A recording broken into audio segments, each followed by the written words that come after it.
네, 안녕하세요. 매크로 데이터를 토대로 기술적 분석을 통해 금과 은 시험 분석을 하고 있습니다. 자, 이번 시간에도 금 한돈 100만원 전망과 1트리온스의 5천불 장기 전망에 대해서 살펴보면서 현재 사이클 연장되고 있는데요. 이 금 시세 단기 사이클 이때 끝난다라고 말씀을 드리면서 시작을 하도록 하겠습니다. 자, 현재 이 부채 대재앙이 발생되고 있습니다. 이에 따라서 앞으로도 통화량이 팽창하고 글로벌 지역적인 긴장감, 이 위험도 굉장히 크게 올라와 있습니다. 중동 이 전쟁을 비롯해서 이제는 유로존까지도 같이 휘말릴 수 있는 위험들까지도 함께 증가하고 있어요. 글로벌적으로 이제 부채 폭탄, 이 금융 위기가 한번 나올 가능성이 높아졌기 때문에, 그래서 이 단기 사이클은 이 글로벌 신용 위기, 금융 위기가 도래하기 이전까지 발생이 되게 되는 것이죠. 저는 일단은 금시세 사이클이 약 3개월은 추가적으로 강세를 볼 것이다 라고 보고 있습니다. 3개월 이내로 강세 사이클이, 단기 사이클이 마무리될 것이다 라고 보고 있고요. 자, 그렇다라고 해갖고 우리가 팔아야 되냐 라고 봤을 때 이 글로벌 금융 폭탄 위기가 발생되면은 결국 달러화가 급등하면서 이 금의 시세는 유지, 이 횡보가 되기 때문에, 자, 이에 따라서 우리가 금 가격을 최종 목표까지 갖고 가신다면은 좋지 않을까 라고 말씀을 드리도록 하겠습니다. 결국 이 부채 대위기입니다. 그리고 양극화 현상들이 발생되고 있고, 빈익빈 부익부로 인해서 현재 이러한 데이터들이 심각하게 높게 올라와 있습니다. 결국 이 부채 대재앙은 해소가 되지 않고 앞으로도 팽창되면서 더 가속화가 될 수 있기 때문에, 자, 이 부분을 우리가 정말 조심을 해야 되고, 금이 올라가는 핵심 원인입니다. 자, 그래서 금 시세 차트를 보게 되면요, 이제 커버 핸드 패턴이 나오고 20년간의 차트 속에서 이제 돌파가 나온다라고 생각을 하시면 되겠습니다. 그래서 현재 2000년도 사이클에 한번 강세 사이클 나오고 나서 조정을 받았어요. 그리고 이 구간 둥근 커베 모양에서는 이 중국을 비롯해서 신흥국가, 이 브릭스 국가라고 하죠. 브릭스 국가에서 실물 금을 역대급으로 매입을 해줬고요. 최근에는 이 장외 시장에서도 금을 300톤 이상 이 매수를 했다는 소식들 함께 들려오고 있습니다. 자, 계속해서 이 금을 매수를 하고 있어요. 이 서방 국가의 반대 진영, 그리고 현재 전쟁을 일으킨 러시아와 미국과 대척 관계에 있는 중국까지, 자, 이렇게 현재 갈린다라고 보시면 돼요. 그래서 이러한 진영의 국가들은 현재 금을 계속해서 매입을 하고 자체적인 시스템을 개발하고 있습니다. 자, 이게 결국에는 금을 기반으로 한 CBDC, 금 기반 통화가 될 가능성이 높다라고 보여지겠으며, 자, 이 경우에는 과거에 우리가 2004년도처럼 ETF가 상장했던 효과를 봤던 것처럼 앞으로도 금 기반 통화 제도가 이 브릭스의 주도하에 되게 된다면은 앞으로 금의 매수량이 더 크게 급증하면서 올라갈 수 있는 배경이 만들어지게 되는 것이죠. 그래서 금 1트리온스의 5천불 전망은 사실 제가 너무나도 보수적으로 하고 있는 전망입니다. 자, 이제 일각에서는 금 1트리온스에 2만불까지 또 간다라는 주장들이 굉장히 해외에서는 많이 보이기 때문에, 자, 일단은 그보다는 우리가 현실적으로 와닿는, 자, 이런 데이터를 말씀을 드리는 거고, 5천불까지는 충분히 갈 수 있다 라고 이렇게 이야기를 드리고 있습니다. 현재 한돈 시세가 40만원 선 됩니다. 근데 이 한돈 시세가 이제 100만원까지도 충분히 올라갈 수 있다라고 보는 것이죠. 이제 2460불에서 5천불 하면 이제 2배가 조금 넘는데, 한돈을 하면 더 많은 상승률이 나오는 거잖아요. 이건 지정학적인 리스크 갈등 양상 심화와 더불어서 국내의 부채 파산 문들도 앞으로 더 심화되면서 달러의 가격 밴드가 올라갈 수 있는 부분들이 발생이 되기 때문입니다. 그래서 한돈의 100만원 전망, 정말 보수적인 전망을 하고 있는 것이고 충분히 갈 수 있다라고 알려드리면서, 현재 이 구간부터 제가 봤어요. 그리고 여전히 상승을 50% 이상 한 구간이지만 더 크게 앞으로 올라갈 수 있다라고 봅니다. 여전히 이때 기준으로 해서 한 3배 정도의 올라가는 전망치를 말씀드렸다면, 현재 기준에서는 이제 2배가 조금 넘는 이제 전망치가 되어버린 것이죠. 그래서 계속돼서 매번 시장 분석하고 있으니까요, 처음 들어오신 분들께서도 관심을 가져주시고 구독 눌러주시고 시청해주시면 좋겠습니다. 자, 이제 금보다는 이제 은이 약 3배 정도 더 많은 상승률을 기록할 수가 있습니다. 자, 은가베 같은 경우는 이 투기 포지션에 굉장히 민감하게 반응한 경향이 있어요. 자, 이번에는 이 블루라인 녹색 투기 포지션에 의해서 익절이 되었습니다. 블루라인 익절 꽤 많이 나왔습니다. 3주 연속으로 나오면서 이 은을 비롯해서 이 원자재 시장에 낙폭이 최근 컸던 부분들도 자, 이런 익절한 포지션 물량들이 굉장히 크게 증가를 했기 때문입니다. 자, 그러면 다시 한번 이 구름대 기준선 지지 구간에 다다르면서 수급 연찰에 들어오고 있는 모습 보여주고 있고요. 특히나 금이 다시 한번 신고 랠리를 밟으려는 준비를 하고 있기 때문에 은도 후속적으로 보통 올립니다. 후속적으로 35불을 뛰어넘어서 37불까지 또 한번 이번 사이클에 도달한 다음에 그 다음에 조정을 받더라도 단기 사이클 37불 레벨까지 또 가능성이 열려있다 라고 말씀드릴게요. 자, 은도 마찬가지로 이건부터 분석을 했고 꽤 많은 상승 그렸지만 여전히 실물 은혜 같은 경우는 매력이 있는 가격이고 여전히 싼 가격이다 라고 말씀을 드리고 있어요. 이 실버바 같은 경우도 1kg 바 1000만원까지 또 우리가 볼 수 있지 않을까? 자, 이렇게 말씀을 드리도록 하겠고요. 자, 이 COT 해당 차트를 보시게 되면 이 블루라인, 블루 포지션이 롱 계약을 굉장히 많이 쌓아 올렸었고, 자, 이렇게 롱 계약 쌓아 올리면서 올라갔죠. 가격이 롱을 쌓으면서 올라갔는데, 자, 이제 익절을 했습니다. 근데 현재 이 익절한 구간이 이 평균 단가하고 맞아요. 그래서 이 구간에서 이제 익절보다는 여기서부터 이 롱 포지션도 매도를 하게 된다면 익절이 아니라 이제 손절이 되는 것이다 라고 판단하시면 됩니다. 자, 반대로 이 커머셜 수업들러 이 은행들의 포지션 같은 경우는 자, 이번 박스권 상단 돌파한 시점에 마이너스 23,000 계약이었습니다. 거의 역대급 숏 포지션 물량을 쌓은 상태로 당하고 있었습니다. 이 친구들 최근에 이제 가격이 올라가니까 손실에 못 이겨서 손절 주문을 일부 낸 모습들을 보여주고 있는 것이죠. 자, 손절을 했음에도 불구하고 이 숏 커버링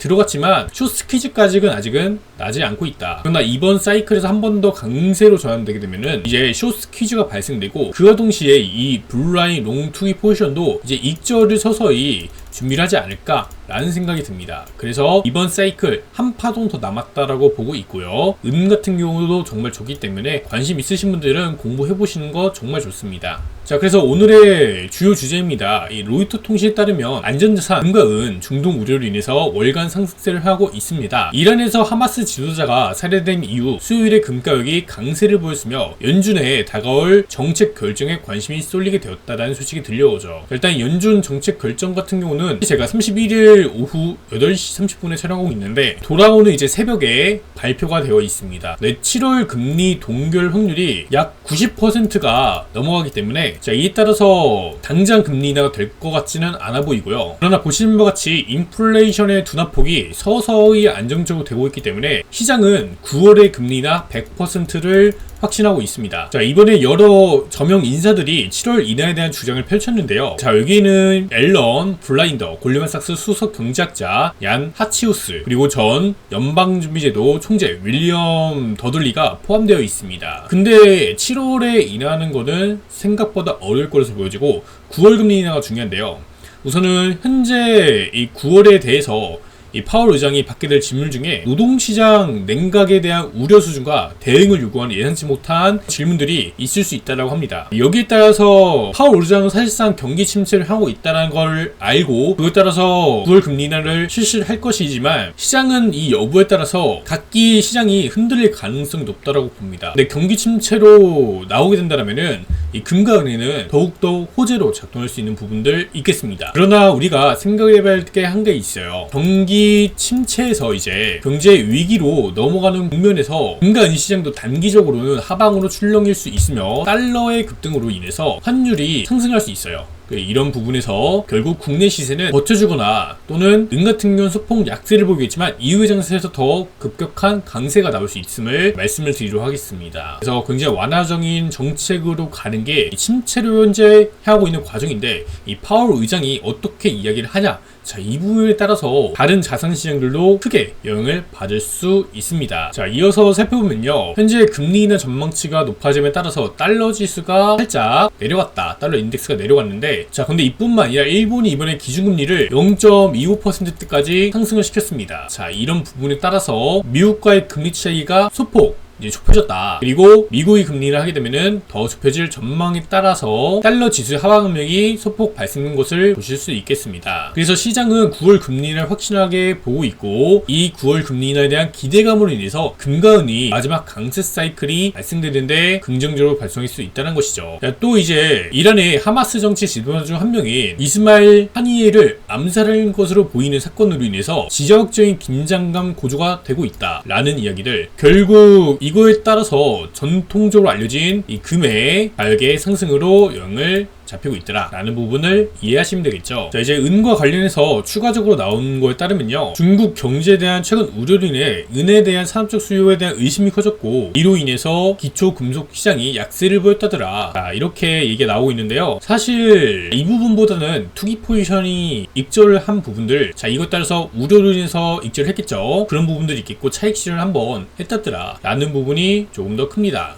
중국 경제 결국에 어려워지게 되면은 위안화의 팽창이 더욱더 가속화가 되는 부분이 있겠죠. 이에 따라서 산업 수요의 악화가 발생되더라도 가치 저장에 대한 은의 수요는 증가하기 때문에, 이런 측면에서 은 가격은 변동성은 크다라고 말씀을 드리도록 할게요. 자, 현재 중요한 소식은 이겁니다. 결국 미국 정부 부채가 급증을 하고 있습니다. 부채 상환이 안 되고 있다고 합니다. 그래서 이 미국 경기 침체 가능성이 많이 상승을 했고, 부채 수준이 최근 예측치를 넘어서 급증하고 있기 때문에 경제 성장에 엄청난 부담감으로 작용될 수 있는 부분들이 생기게 되는 거예요. 2016년도 이후로 지속적인 경제 확장과 낮은 실업률에 불구하고 적자가 증가했다라고 말을 합니다. 자, 이는 경기 위축 시에 부채로 인한 적자가 더 심화될 위험이 핀다라고 이야기를 했다고 하네요. 이 정부 부채 발행을 위한 자금 조달을 위한 가용 자본에 대한 수요는 한정되어 있고, 정부 채권에 대한 수요율을 유지할 수 있는 유일한 방법은 더 높은 금리를 통해서 가능하다 라고 키밀은 말했습니다. 자, 이자 비용이 상승하면 세금은 더 많이 필요로 하고, 이는 경제 성장을 저해하고, 이는 다시 경제 위축으로 이어지기 때문에 악순환을 밟고 있습니다. 자, 이에 따라서 평가기관 중 한 곳인 피치는 작년에 미국 부채를 낮췄고, 무디스는 미국의 신용등급 전망에 대해서 낮췄다더라 라는 부분이 있겠고, IMF에서도 지난달 미국이 증가하는 부채 수준을 억제해야 된다라고 이야기를 했습니다. 또 채권왕이라고 불리는 제프리 건들락도 5월에 부채 부담이 커지게 되면서 결국 미국 재무부 채권을 구조 조정할 것으로 예상된다라고 이야기를 했고, 전반적으로 이제 국내 총생산 대비 부채 비율이 올해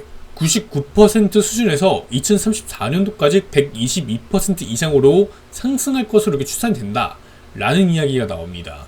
자, 이게 굉장히 핵심적이고 정말 위험한 지표예요. 그리고 부채 비율이 높아지게 되면은 여기저기서 문제들이 나타나고 은행의 충격까지도 발생이 될 수 있습니다. 현재 수준도 굉장히 취약한 상태이고, 상업용 부동산 시장에서의 연체율도 매우 심각한 상황이죠. 그리고 만기가 도래하는 채권들 상환을 못하게 되면은 디폴트가 발생이 되어버리는 겁니다. 정부의 차입이 증가하면 투자자들은 더 많은 보상을 요구하게 되면서 다양한 경제 부분에서 차입 비용이 상승할 것입니다. 시장은 작년 10월부터 이를 맛보았는데, 사치스러운 정부를 처벌하기 위해 채권을 매도하는 투자자들은 소위 채권 자금단이 재무부 가격을 17년 만에 최고치로 떨어뜨렸다더라 라는 부분이 있네요. 결국 이거를 핵심적으로 줄이시는 방법은 재정 적자를 감소시키는 건데, 사실 그게 발생될 수가 없습니다. 그리고 이번에 트럼프가 당선되게 된다면은 이 트럼프의 정책 공약들이 이 부채가 더 폭증하는 정책들이기 때문에 정말 취약하더라 라는 부분까지 함께 체크하시면 되겠고요. 현재 일드 커브 곡선, 이 원래 커브 곡선이 이렇게 되어 있어야 돼요. 이 단기물부터 장기물 금리가 이렇게 상승한 곡선이 일반적인 경제 상황인데,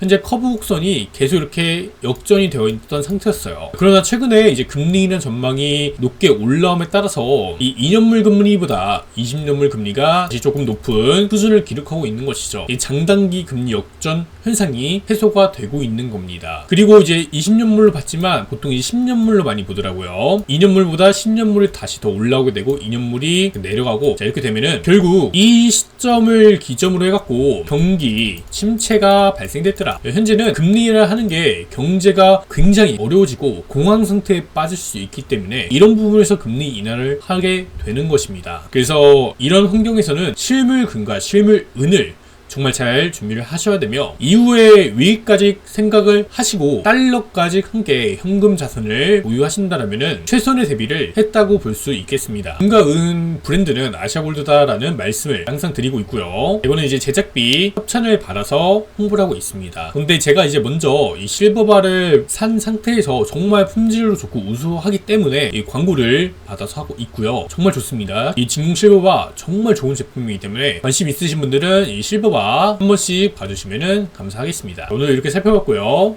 구독, 좋아요, 알림 설정 누르시고 오늘도 시청해주셔서 감사합니다. 샌드폭스였습니다.